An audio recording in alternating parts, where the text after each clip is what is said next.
This is going to be difficult. I'm familiar with this kind of mechanism, but I've never repaired broken chains. If I was more powerful, I would be able to carry one person with each limb and fly the four of us to the other side. The Rune of Recollection is here, but I can't find the miracle orb anywhere. So weird. Oh, could it be in that collapsed tower in the distance? It's still up to me to step up in a crisis. Wait here. I'll go check things out.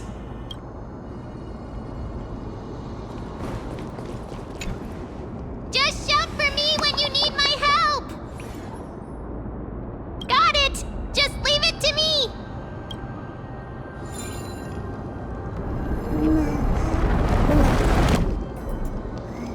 Mem did it.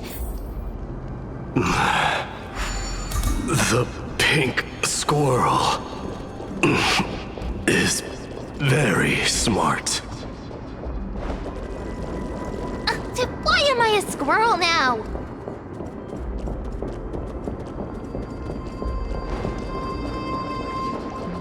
The miracle's range is limited. Please come a little closer. Aren't I a good fit for Orynyx's priest?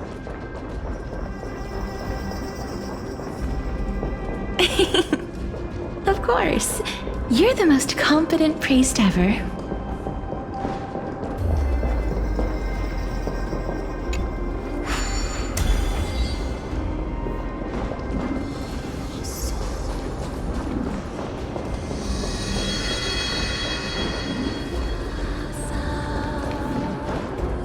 The alchemical matrix should be behind this door. Is that...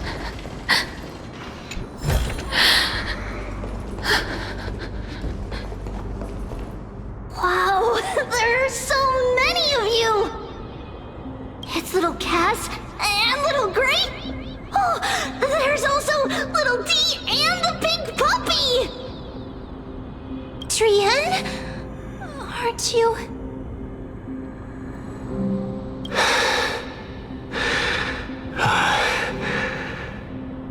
This is the first time I've encountered a deceased friend while going upstream in the River of Souls. It really works like this. Just like the other departed spirits we've encountered along the way, I'm also unable to sense the aura of the living on Lady Trian. Yup, you're right. Trian already knows that she'll not be able to return to everyone's side. But Trian believed that little Cass would eventually return to the Netherrealm. So, Trian has been standing here, at this spot closest to the world of the living, and waiting for little Cass. Oh.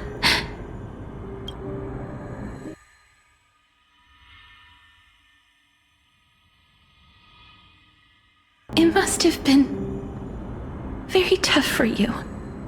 But according to what Trian said, we're almost at the entrance of the Netherrealm.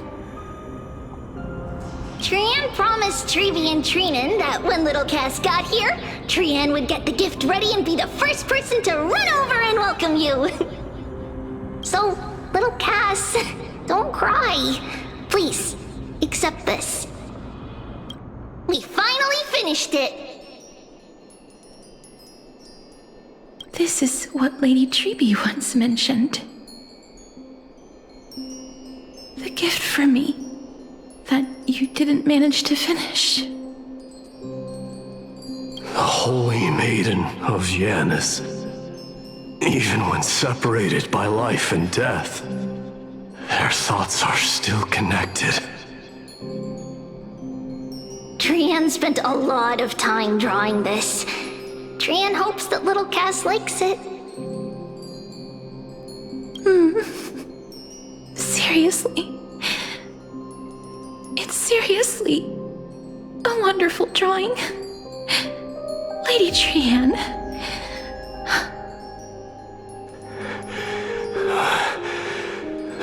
This is our flame chase journey. Little Cass, we don't know what your journey was like before. Trevi has always said that it must have been a very harsh and frightening journey. But little Cass no longer has anything to fear now, because everyone is here with you in this flame chase journey! That's right. Only now, when I see Lady Trian's gift, do I realize that I've already obtained so many things I would never have dared to dream of since I embarked on the flame chase journey. It's the first time I've gained so many companions. The first time I picked up the hobbies of crafting and photography. The first time I had dinner with someone else. The first time I went to the market to buy the Chimera doll I'd liked for a very long time and hugged it to sleep. The first time I wore a dress personally made by Lady Aglaya. The first time I went for a walk with Lady Treeby, Lady Trian, and Lady Trinan. The first time I enjoyed the night breeze and looked up at the stars with Miss Hyacin. The first time I took care of Dromesis with the Trailblazer. Looking back at all these experiences I never thought were possible, it feels as though the scales of my life had shrunk from centuries and decades down to minutes and seconds. And all of them are so precious. I took countless photos in the past, but they're all black and white landscapes. I don't have a single one with friends. If I had known, I would have taken more pictures.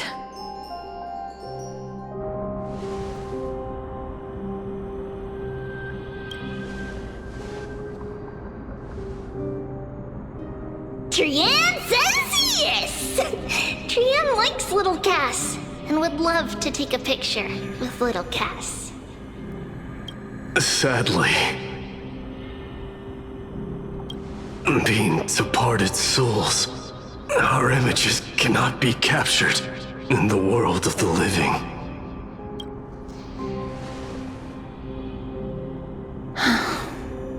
I thought so too. What? Are we seriously going to leave any room for regret?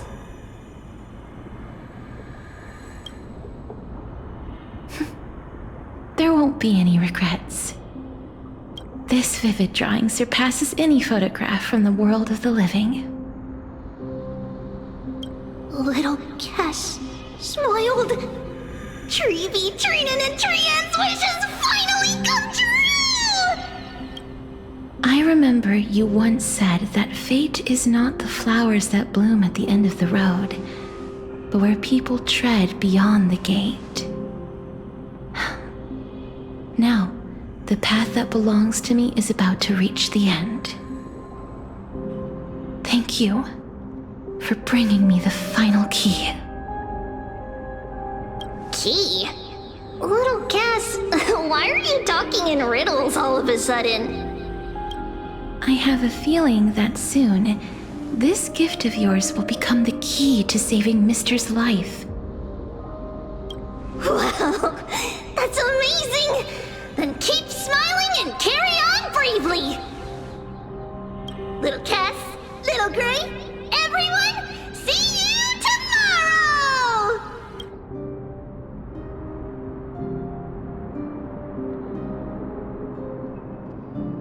Lady Trian.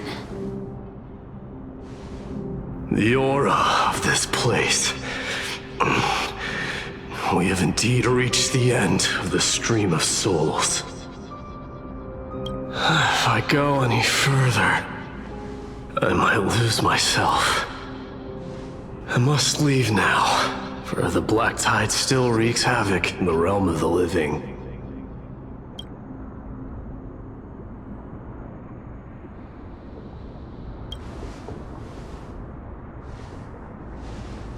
seek not to enter the door to the nether realm. Castorice, will you fulfill your duty for the flame chase?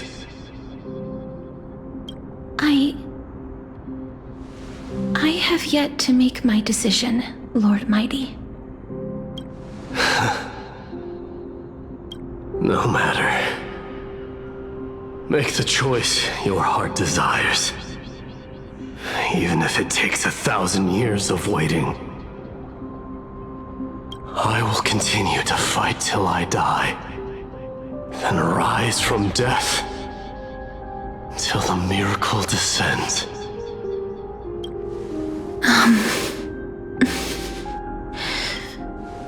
There is one more thing you should know, Lord Mighty. What is it? Professor Anaxa may have deduced the principles behind the Era Nova. You and I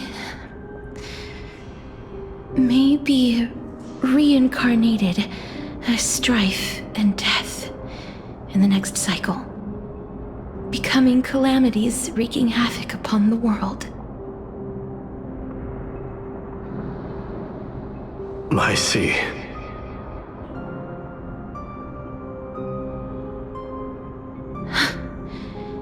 Is that all? Are you going to accept such a fate without complaints? Do you have a strategy to shatter the shackles of our fate? I haven't found it yet. Perhaps I never will. Then, cease wasting your thoughts on futile matters. Control what little you can, and when fate's inescapable grasp comes, resist it with the strength of your mighty will.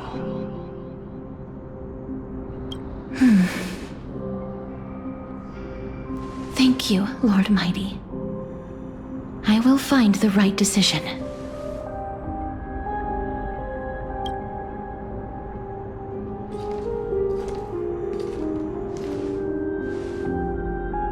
In the name of strife, may you meet a fitting end. This must be the alchemical matrix the spirit mentioned. Let's see.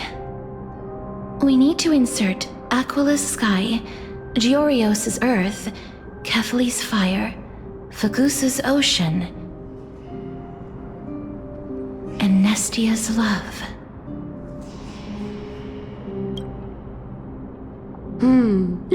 It seems our sweet Princess Homebody has made up her mind. In that case, seamstress, I suppose I no longer need to deliver your message. My time is rather precious after all. Whether you wish to break free from death or not, please, follow your heart. By the promise you once made, I ask that you fulfill your duty one final time. Castorice, please, live as a human, and die as one. According to that alchemist, the final piece is supposed to be me. However, he is not privy to the past, and therefore cannot see the full picture. The past? I saw the twins of death in Kephales's memory, and now I am certain that I was one of them. The trial of the Hand of Shadow demanded taking the life of your family. I died during that trial, falling before the gate to the new world. And my sister, whom I never met, became the Titan Thanatos of this cycle. She was consumed with regret over my death, so she used the Titan's authority to reforge my soul. Yet, it also means she has never revealed herself to anyone, hidden away from the entire world. That's because the Titan she became already fell at the start of everything. They died for me, and now lie in slumber in the River of Souls. You mean Pollux? That's right. The River of Souls is no material river. It cannot be blocked by ordinary means. Only a divine corpse can prevent the dead from reaching the next world. And that's why we have to awaken Pollux from death before we can retrieve the core flame of death. We have to reforge its body with the power of alchemy. But Cass, if that alchemist speaks the truth, does that mean you're also part of the dragon body? According to those departed spirits, I was indeed born as the dragon's twin. But before we talk about that, have you heard the sighs? I heard them too. So what are those? I think it's probably the sign of Pollux's wish being fulfilled. They must have realized how heavy a price they'd need to pay when they used their divine authority to resurrect a dead woman. That's why they exerted every ounce of their strength to send me to Styxia, a city that called for death, a land where none is hostile to death. They never saw their wish fulfilled and fell so prematurely, all because they wanted to give me a new life. Pollux must really want to know how their sister has been after giving their all to save her. That wish is the reason Pollux's soul still lingers in the mortal realm even after their fall, quietly watching and documenting every detail of their sister's life. So instead of picking up objects on the way here, we were instead showing things to a strand of yearning that lingers here. Now, we must weave these yearnings together and restore them into Pollux's complete soul. but all of this is just a hypothesis, right? What if we go through with the ritual and it turns out totally different? That's fine. As Professor Anaxa often reminds us, such is the nature of alchemy. The true outcome can only be known once the process is complete. This is why alchemy is also known as the miracle of creation. Now, the puzzle of Pollux's yearnings is nearly complete, with only one final piece remaining. I shall reveal what they have been yearning to know in the alchemical matrix. I will show them my whole life since I left Styxia. Lady Trian has already drawn a picture of my entire life, and it is now in my hands.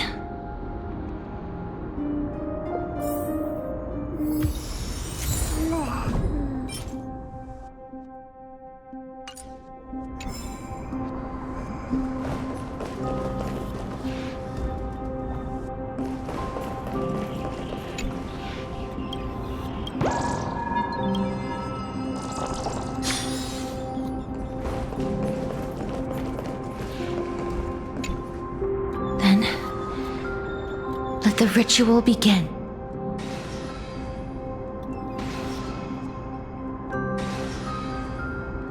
And now, the objective is complete. That is all. Such is what Professor Anaxa always says after preparing for an alchemical ritual. And now, Pollux, I shall lift you from the River of Souls and reforge your soul. Perhaps you will be disturbed by this, and your body may become horrifying to behold. But if even the slightest trace of your soul remains, the soul that once ferried me to this side of the shore, then please, look at me. I wish to thank you in person. I have obtained everything you sacrificed your divinity for. Lady Almanette. Did she recognize you? Oh, she must be the first soul we can communicate with here, right? I'm afraid she is just another spirit trapped here, like the rest of them. The only difference is that I was there when she died. Please, go on. I'm listening. Are you about to tell the story of Styxia? Yes. You're just as smart as I imagined, but... never mind. Now's not the time. There's no need to worry, Elder. Take a look around you. You're already at the resting place of the dead. The world of the dead. But I understand that you chose to remain silent about the story to protect Castorice, the girl who coexists with death. But you no longer need to hide that story. I can assure you that you have protected that girl's life well. well, in that case, let me begin. Styxia, the pearl of the ocean, plagued by unwarranted calamity and ravaged by death in the fairy tale. It was the first city-state to shift their faith towards death, even before Idonia did. From where you stand now, I suppose that's a bit hard to believe. Right? Indeed. I cannot imagine that those from the era Chrysia, blessed with eternal life, could ever yearn for death. I have pondered the same question, child. But I am afraid there is no clear answer to it. Journeys and epics are only glorious and magnificent because all things eventually fade to dust. That's how someone once explained to me why death is necessary to the world. But I still can't take that as the final answer. Would a world without journeys and epics be worse off? I take it the one who spoke this line was a general, or perhaps a warrior. I, however, did find some inspiration in these words. Would you like to hear my thoughts, Castorice? Please enlighten me, Lady Amunet. Though I have already made up my mind on how to handle the authority and core flame of death. Your words might truly guide me toward the path forward. You and I are neither warriors nor generals. Therefore, journeys and epics cannot truly resonate with us. But what if I reframe it like this? What if love is not a trait bestowed upon mortals by Nestia, but a blessing from death? Love. No one ever invented the word cherish in the era when life was eternal. For all the good things in the world could be revisited endlessly, and every bond formed carried no risk of being severed. The so-called era Chrysia was an age devoid of both virtue and sin. People did not truly live. They simply existed, going through the motions without passion or purpose, then waiting for something to happen. Perhaps the people of Styxia chose to embrace death not out of fascination with its cruel and fearsome side, but instead became fixated and obsessed with the impulses and desires tied to a finite existence. Therefore, death is not a thing of fear and desperation, but... That's right, Castorice. It is the reason we shed tears when parting ways, and also the original spark that ignited the passion of mortals. If you truly intend to deprive the world of death, then be prepared to witness it return to a state of stagnation. I understand, Lady Amunet. Our limited lifespan shapes all that we know and love. Not even the Death Titan has the right to take that away from humankind again. Nestia's love was the chrysalis of Gold's first blessing, but it most likely wasn't understood by mankind. We only learned to interpret this wonderful gift after Thanatos' arrival. If the world was bereft of death, then the Queen of Styxia wouldn't have played a midwife in delivering me into this world. You wouldn't have welcomed me into Idonia, and Aglaya would never have invited me to join the Flame Chase journey. None of these stories would ever have happened, and I would never have lived, let alone found happiness. Thank you, Mother. I will use all the love I've experienced in this long life to complete the final miracle. My teacher, Anaxagoras, grant me the wisdom of all things. I call upon thee, the stripped dead dragon's corpse.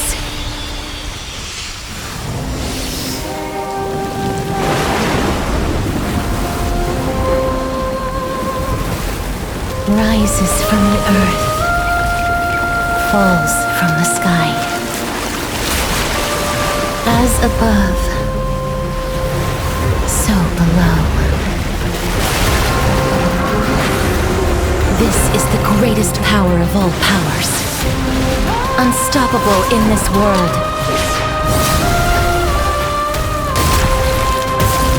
The great work that commands all death.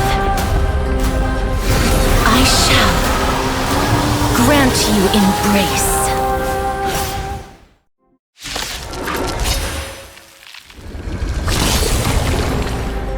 Oh look, a VIP. I always make good on my promises.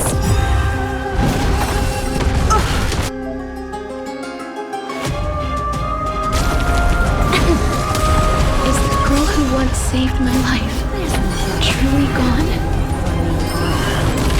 Or will you show yourself again, once we eradicate this hatred and regret?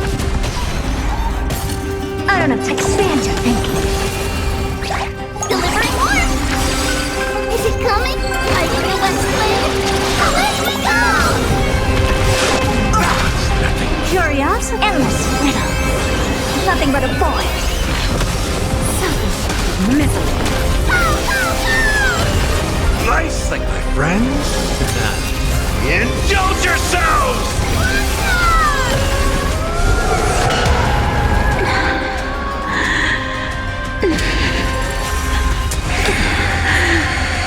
And I know you're anxious. For another beating? Don't be afraid. Glimpse the unknown.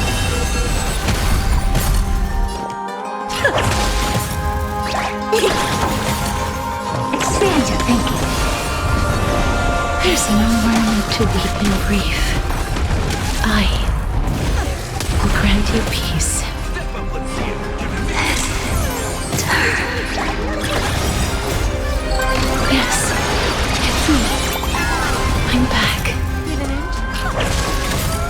Turn up to open sesame. Time for a lesson. Curious, endless riddle. Nothing but a boy. Expand your thinking. Watch it grow.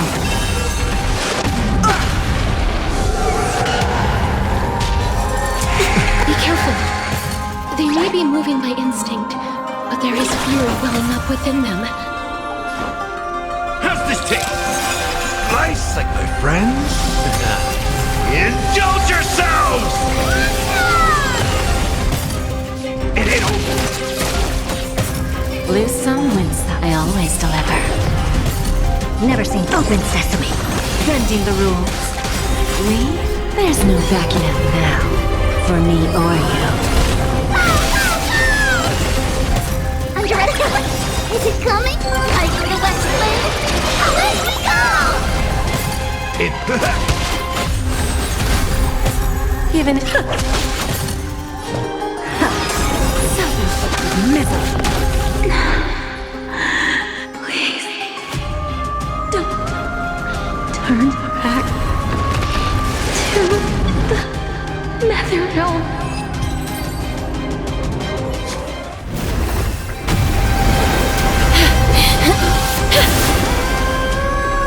Oh, death. Sleep in peace.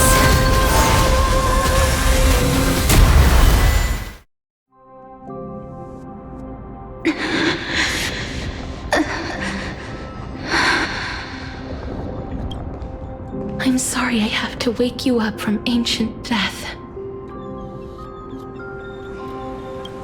And I know you're anxious. Shh. Don't be afraid.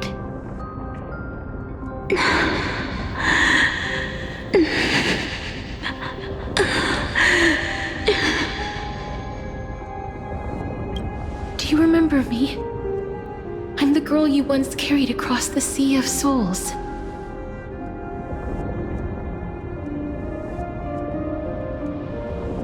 I'm sorry I wasn't able to remember you, but with the help of many people, I was finally able to pick up these broken fragments of my past. I'm back, Pollux.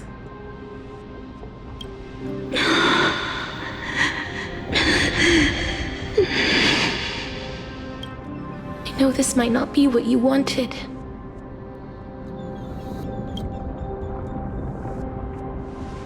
But I have to do this.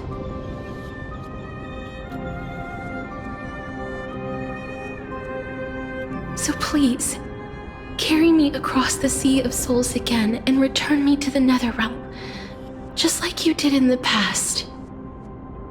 Please take me to where the core flame of death rests.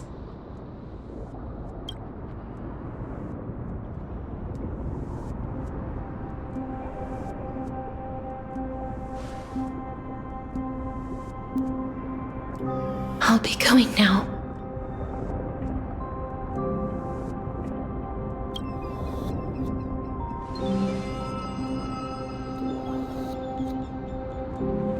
They may look scary, but as long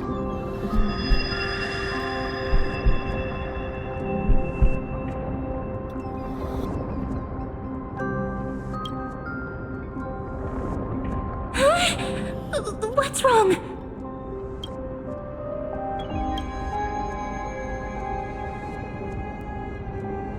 Are you... What's wrong with him? His time is almost up. If I don't go now, I'm afraid his soul will return to Thanatos' embrace before me. What? Oh no! Is there anything we can do? Don't worry. I promised I would ask Thanatos for the Trailblazer's right to roam the Earth again. Mem, stay here and keep a close watch until I return. All right? All right. I'm the best at taking care of others. Go on, Cass. Make sure not to leave yourself with any regrets.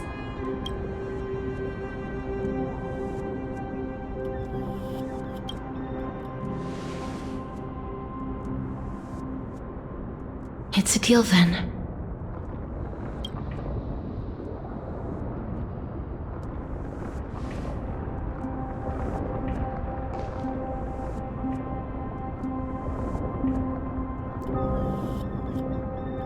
Please.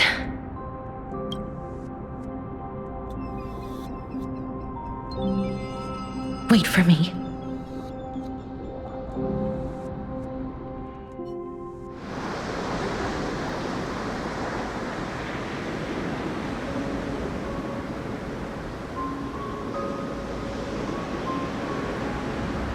After all that, you still ended up back here.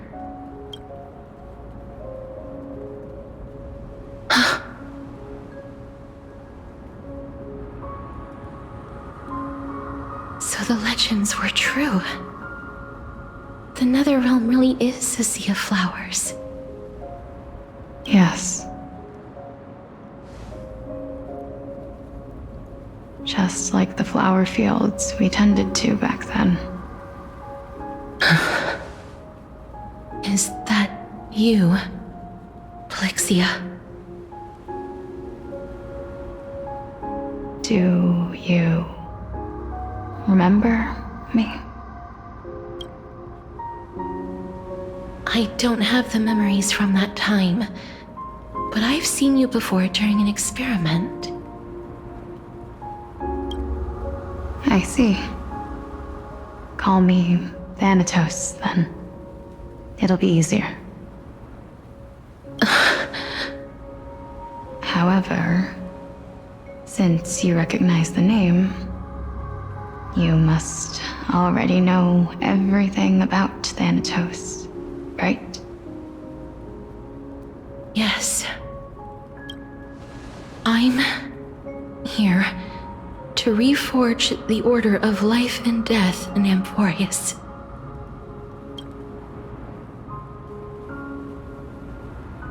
You know, my sister was a sympathetic, but rather sensitive person. Whenever she didn't want to say what was on her mind, she would avoid eye contact and look off into the distance. Just like what you are doing now. Can you tell me about the last Era Nova? What did you do, Pollixia?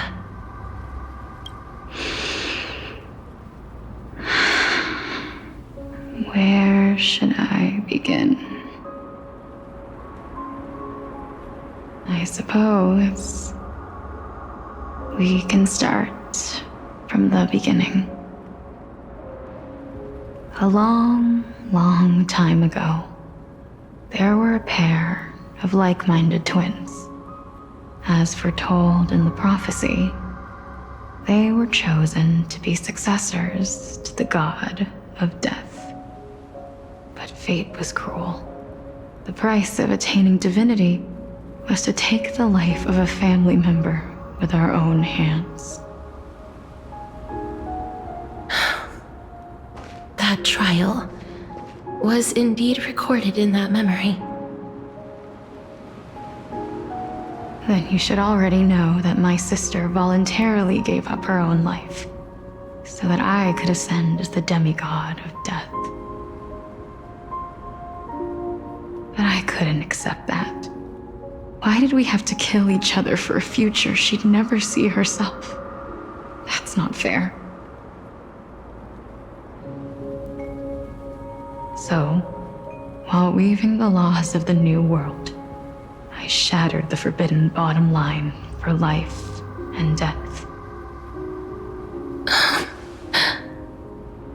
I reshaped my sister's soul and took the form of the great dragon Pollux to carry her up the River of Souls and back into the mortal realm.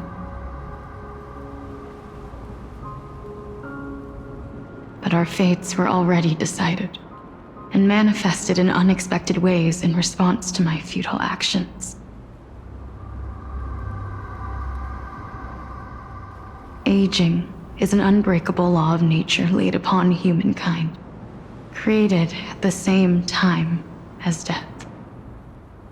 When the living die, their souls will meet Thanatos, who would determine where every soul goes.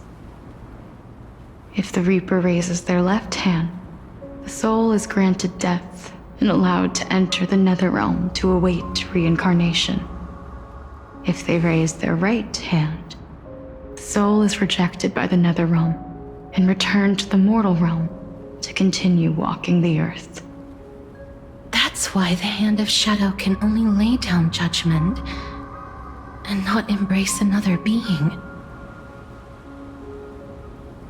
Yes. Death was originally a pair of hands, but they were split in twain when we reached the mortal realm, never to touch each other ever again. The half of Thanatos that represents life, the undying human who grants death, that was the curse I forced upon you. Then, what about you? As the half of Thanatos representing death, I shoulder the fate of defying death. I died the moment I entered the world of the living. From then on, my Titan also no longer existed in this world. The cycle of life and death stopped. Souls were denied their audience with death and were left stranded within an ever-rising river of the dead. What irony. My selfish desire to save your life gave you and the world a fate far worse than death instead. Then, what was left of my reason was left behind in the Netherrealm, where I've been taking care of these flowers day after day, until there is now a sea of them, all while mulling over the subject of life, death, parting, and enduring an endless loneliness. Fate is absurd indeed. Our lives were a mirrored image of one another, like a pair of hands. Even so, we arrived at the same destination. We walked different paths, yet experienced the same pain. I had hoped that maybe you would at least have a good life in this cycle. I'm sorry. I lived my life well. It didn't go to waste. As far as I'm concerned, you did nothing wrong. Even though I forced the authority of granting death to humanity upon you, a total stranger. Too many responsibilities were forced upon me in the course of this long journey. I was once lost, even upset. But I realized recently that if it weren't for your blessing, I wouldn't have understood the source of these emotions, nor would I have realized my purpose. I wouldn't have made it here to reunite with my missing half. And we wouldn't be discussing our past while sharing the same view of this landscape. I wouldn't have understood the meaning of our existence. The meaning of our existence. This sea of flowers blooms on dead land, because we sowed it with the seeds of our separation and watered it with our tears of loneliness. Yes, the only thing death is allowed to create are flowers that bloom from blood and tears. That's why Thanatos cannot create living beings at will, nor can the Hand of Shadow determine a person's remaining days.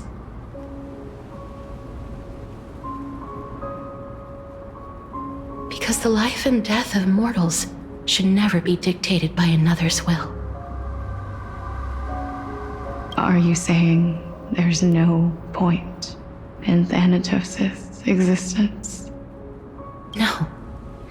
No single being can bear the scales of life and death on their own, not even a god. Life and death weigh equally heavy. We both know that now, don't we?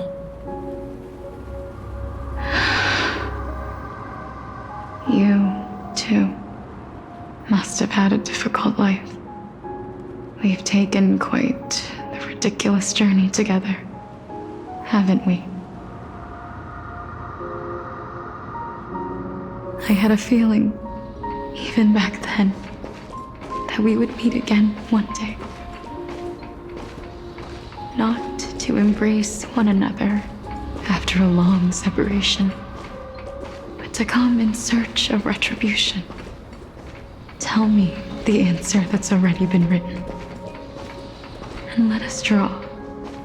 It's been far too long. I've waited here for centuries, watching day after day as desperate spirits are denied by this lonely wasteland.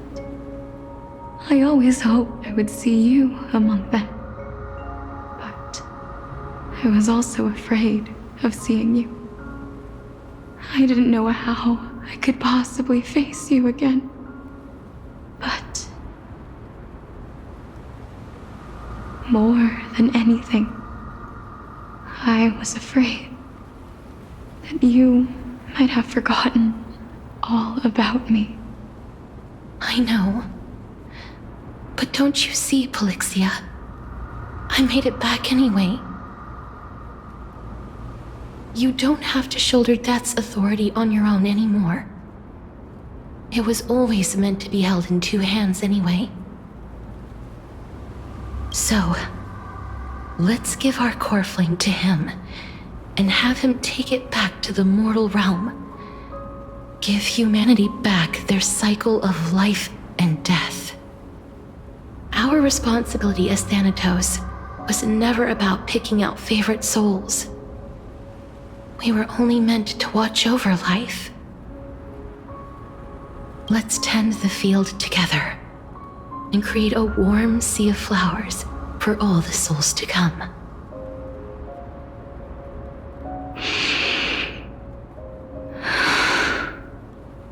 What do you think, Pollixia? Yes, just one last step. You shall wither, and through that, the dead will sprout again from the remains, and be reborn with the dead flame. As foretold by the prophecy, Thanatos' authority is only destined for only one person to wield. As the Chrysos heir of death, as their demigod, as a titan, our fated moment has arrived once again.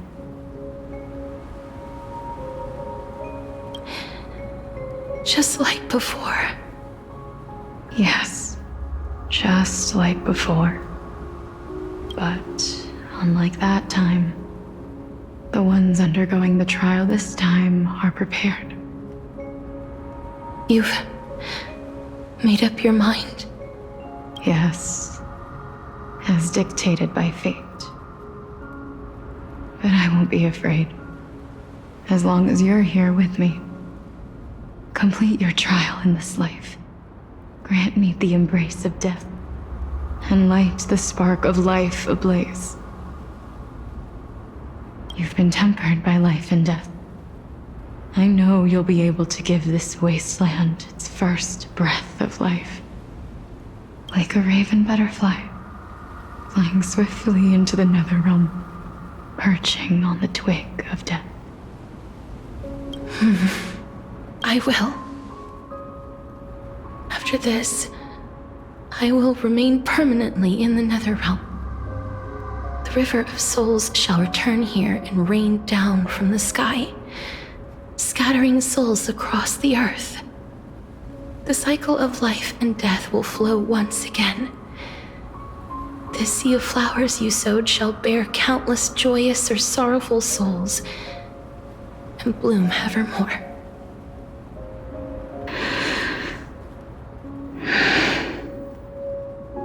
Thank you. Just one last thing. Can you grant me one wish? Of course. What is it? Please, don't forget me. I promise you, when we meet in the next world, even if I have endured another reincarnation, even if we do not know each other's names, I will still hold you tightly in my arms, just like what I did when we were born. Castorice.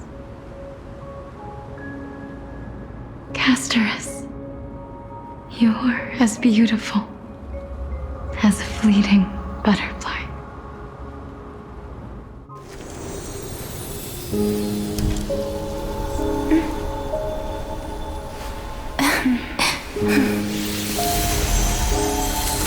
I will bring rest to death. And from now on, stagnant life will once again flow.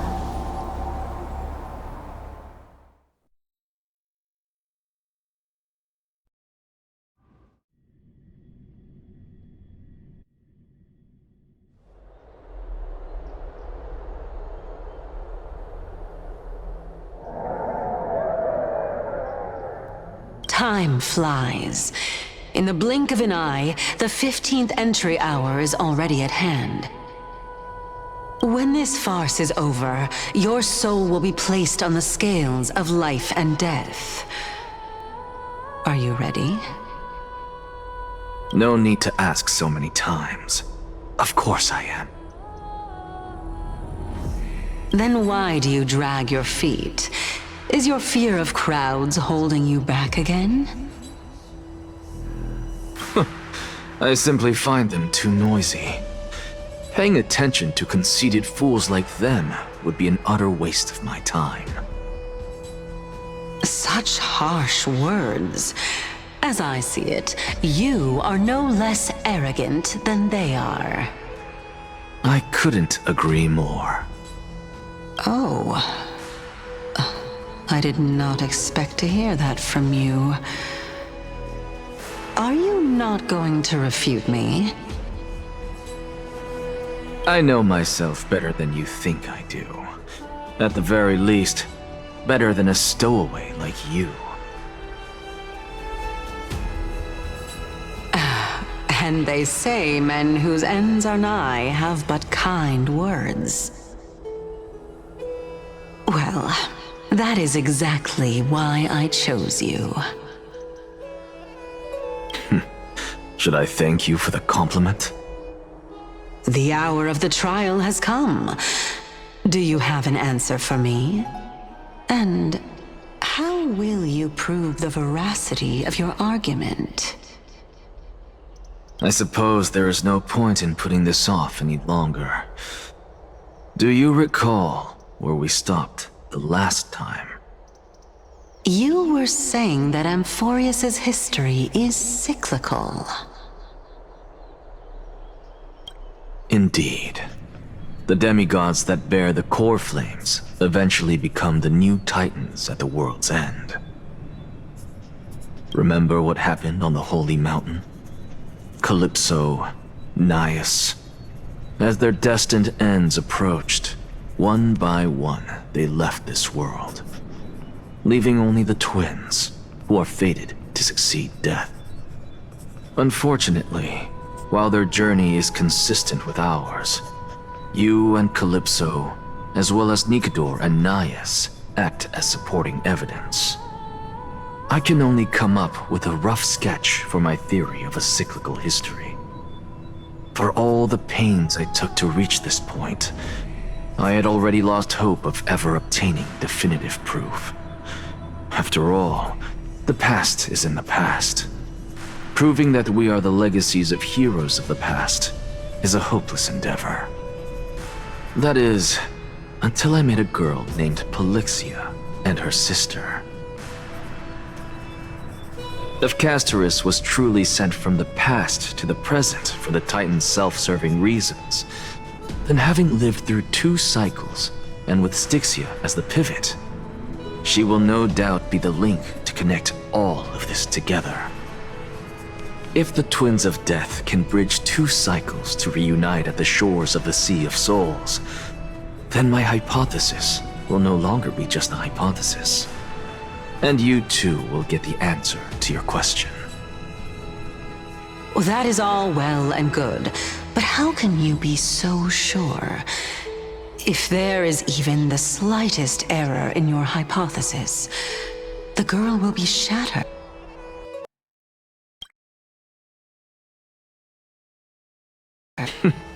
It matters not. The most important quality a scholar must possess is foolhardiness. If you are overly cautious, then you'll never have the gumption to make the first step, and change will never come. Besides, I, an Exagoras, am destined to overturn this farcical world. Come, let us go and teach those pathetic worms one final lesson.